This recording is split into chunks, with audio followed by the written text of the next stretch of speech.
And welcome to Penguins TV.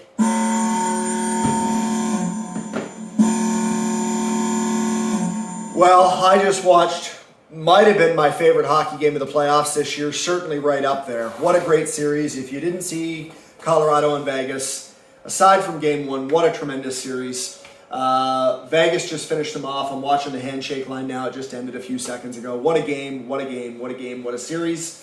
And Colorado's in complete disbelief and complete shock that they lost this game.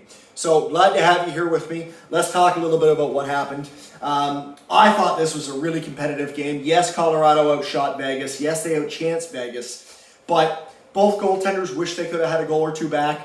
Both goaltenders had to deal with deflections. They had to deal with screens. Crazy competitive game through the first two periods. Vegas took over a little in the third when they were up 4-3 and they scored the 5-3 goal with about 8 minutes left. That kind of sealed it. Vegas, Colorado could certainly score quickly, but you could feel Vegas just like, oh my God, we're going to do this. We're going to do this. And then they scored an empty netter. So Colorado just looks like they're in complete shock. My favorite series of the playoffs, by far, hands down, Colorado-Vegas. Now, going into the next round, I'm very excited because Montreal and Vegas could be lots of fun. Yes, I'm picking Vegas, but who knows? Yes, I'm picking Tampa over the Islanders, but who knows? I want Montreal to win because we haven't had a Canadian team win the Stanley Cup in 28 years. I want the Islanders to beat Tampa because I don't want Tampa to win 2 Stanley Cups in a row. But to see another series of this quality, we'd probably need Vegas and Tampa. And that would be something. I also think that's the most likely combination. I think everybody thinks that. But the Islanders could get there. Montreal could get there. Who knows? Let's cover some stats and get over this one just so you know the tale of the tape.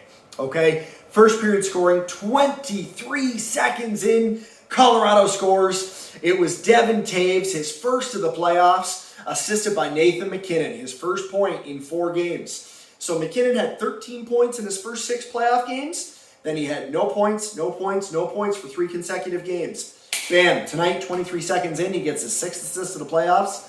And Brendan Saad's first assist of the playoffs. So 23 seconds in, it's 1-0 Colorado, right?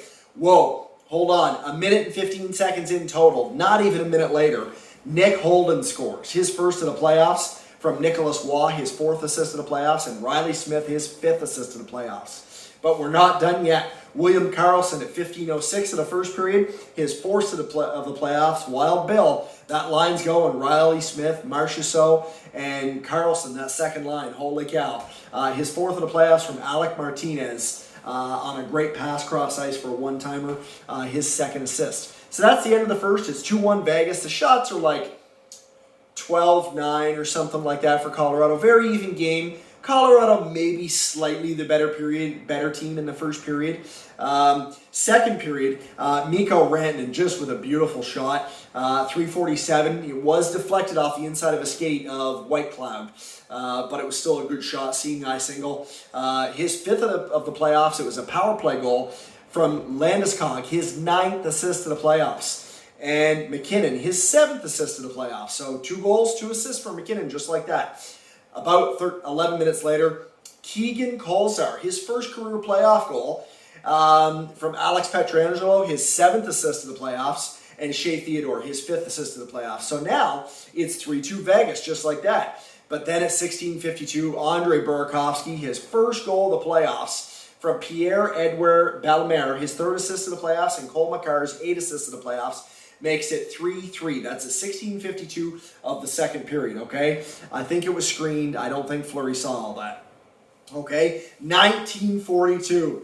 Very end of the period. Alex Pietrangelo on what looked like an intentional off-the-wall shot by Max Pacioretty. Off the wall, came out the other side. I thought, in my opinion, that Grubauer overplayed it to the right, and when he came back the other way, the rebound shot from Pietrangelo had extra net, extra space. Great rebound, great play for Vegas, but I thought Grubauer overplayed it to the right. Okay, that made it 4-3. Alex Tuch, his 3rd assist of the playoffs. Pacioretty's 4th assist of the playoffs. Pietrangelo's first goal of the playoffs. I want to go back to Burakovsky for a second. There was a stat tonight at Hockey Night in Canada. Their stat guys are amazing. In the history of the NHL, in elimination games, that was Andre Burakovsky's 10th goal in 14 elimination games.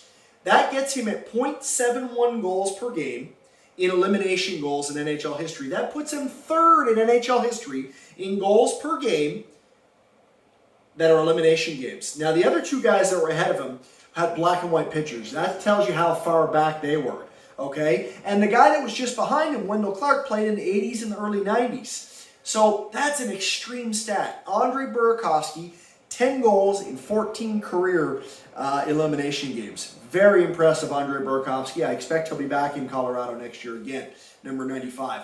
Let's get to the third period. So that back-breaking goal at 1942 by Pietrangelo at the end of the second really hurt Colorado. Now in the third, it's 4-3, back and forth, tight game, tight game, tight game. Colorado's really pushing, really pushing. But William Carrier scores his first of the playoffs from Shea Theodore, his sixth assist, and Braden McNabb's second assist of the playoffs. That's at 11:46. That was real the nail in the coffin. That made it 5-3. Yes, Colorado can push back. Yes, Colorado's a team that can score 2 goals in 10 seconds. But watching this game, you really felt like that gave Vegas what they needed to finish this thing. Of course, Max Pacioretty scores a goal at 16:50 into an empty net, his fourth unassisted of the playoff, fourth goal. So some notes here for, let's cover some more stats and I'll get back to my thoughts on Colorado. Let's get into team stats. Shots on goal, Colorado with 33 and Vegas with 23. Okay, hits, 42 for Colorado, 46 for Vegas. Great game. Faceoffs won, 30 for Colorado, 27 for Vegas. Power play, Colorado 1 for 1, Vegas 0 for 1. Block shots, 18 for Colorado, 34 block shots. Twice as many, just shy of twice as many for Vegas. Takeaways, 4 for Colorado, 20 takeaways for Vegas. Giveaways, 1 for Colorado, 15 for Vegas. So you could say Colorado was the better team, but I don't know if you can. I know they directed more pucks at the net. I think Vegas was the better team. 5th game in a row. Now, I know you could say a couple of these games that Colorado was the better team, and you could argue that, and you wouldn't be wrong. But in my opinion, watching these 6 games, I think that Vegas was the better team for 5 straight games. And now Colorado's out, which is kind of hard to believe. I picked them to go to the Stanley Cup Final and lose to Pittsburgh. I thought they'd still go to the Stanley Cup Final, and now they're out. So who knows what happens there. Okay, a couple thoughts. The Burakovsky stat was really neat. I thought that was fantastic stat. 0.71 goals per game in 14 elimination games. Fantastic stat. Nathan MacKinnon, in minimum 50, in your first 50 career games played, most points ever in the playoffs. Well, Wayne Gretzky, 104 points in his first 50 playoff games. That's ridiculous. Mario Lemieux, 101 in his first 50 career playoff games. Then the next guy on the list is like Yari Curry in the 70s. Joe Sakic and Nathan MacKinnon with 69 points. He's like 5th in NHL history in points in his first 50 NHL playoff games. He's only getting better. He's fantastic. This Colorado team is going to be back. Don't worry. I know they have contract situations. I know the salaries are starting to catch up with them now. I think they still have a year or 2 left for MacKinnon. But I know they need to re-sign Makar, and I know they need to re-sign Landeskog, and that's going to be a problem. So not everybody's going to be back next year. I don't know how that's going to change. On top of that, they're going to need to do what Colorado did. They're going to need to do what Tampa Bay did. They're going to need to add to some grit to go with all these stars and all this offense. They're going to need to add some pieces, a little grittier and a little grindier, maybe at the expense of a little bit of speed and a little bit of skill. I hope not. Look, Tampa Bay's going for its 2nd straight cup. Pittsburgh did it a number of years ago without sacrificing much speed or much skill. So it can be done. But Tampa Bay did add grit last year. They added Coleman, and they added a couple other guys, Maroon, and another one that I can't think of right now. And now they're going for their 2nd straight cup because of that. So now Colorado's going to have to make those adjustments to get better, to get by a Vegas next year in the playoffs or someone else like that. Vegas is the biggest, heaviest, arguably the meanest, certainly the biggest and heaviest team in the playoffs, and arguably the meanest. And that was a problem for Colorado. They pushed them to the outside. They stopped the neutral zone speed as much as you can against a buzzsaw like Colorado. But when they got to the boards, that's where Vegas wanted to play. It's not where Colorado wanted to play. So Colorado's going to have to make those changes on top of the fact that they're going to have salary issues now. I think Jared Bednar is going to be back next year. I could be wrong, but I think they're going to grow through it like they did with John Cooper in Tampa, like they did with, I don't know, other teams. So that's what I think. I think Bednar will be back, but I could be wrong, okay? I think you're going to see mostly the same Colorado's team next year, but I think you're going to see 4 or 5 personnel changes, little grittier, little grindier. Now, last but not least, Nazem Kadri. I like Nazem Kadri, the hockey player, except for the stupid, dirty stuff he does. I don't like him when he takes advantage of other players. I don't like the dirty hits. But I think he's a hell of a hockey player. I think he's a fantastic intensity, a grinder. He's got some skill, some really good skill. And I think he's a heck of a hockey player that I would like to have on my team if it weren't for the dirty, stupid hits. Okay? Now this leads to my point. 3 of the last 4 years he's been in the playoffs, you could say he was the number one factor why his team lost. He got bounced. Toronto got bounced by Boston when he gets suspended. Toronto got bounced by Boston when he gets suspended. Last year in the playoffs, no suspension. This year, Colorado got bounced by Vegas when he gets suspended the series before. Had Kadri played this series, could it have been the difference? Absolutely, it could have been the difference. Just like Tavares getting injured could have been the difference for Toronto versus Montreal. Could Scheifele have made that big a difference in a 4-0 series? I don't think it would have made that big a difference. Could have made a difference, but I don't think it would have made that big a difference to cause an unsweep. Okay? So the Kadri thing I think is an issue. I think you don't bring him back next year for that reason. I think Kadri goes. Just my opinion.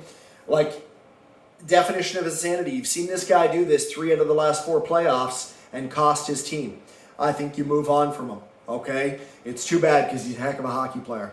I had a great time covering this game tonight. I will be back covering more Stanley Cup playoffs. Sunday at 3 Eastern is Tampa and the Islanders. I don't know if I'm going to do that game. For sure, I'm going to do Montreal-Vegas on Monday night. They haven't announced it yet, but I expect it's going to be 9 Eastern Monday night. I don't know that. I just think that. I don't even know if it's going to be Monday. So please comment down below. I love the comments. I have a lot of fun talking hockey with you guys. Anything you want to know about the channel. I have opinions about all 32 teams in the NHL, not just my Pittsburgh Penguins. I'm usually pretty well informed. Try me.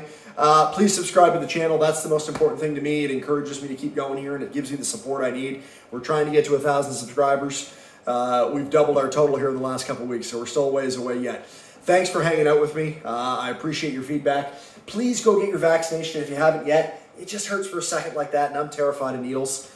Be good to yourself first and foremost, and be good to others out there. Have a great night, everybody, and thanks for hanging out with me. Bye for now.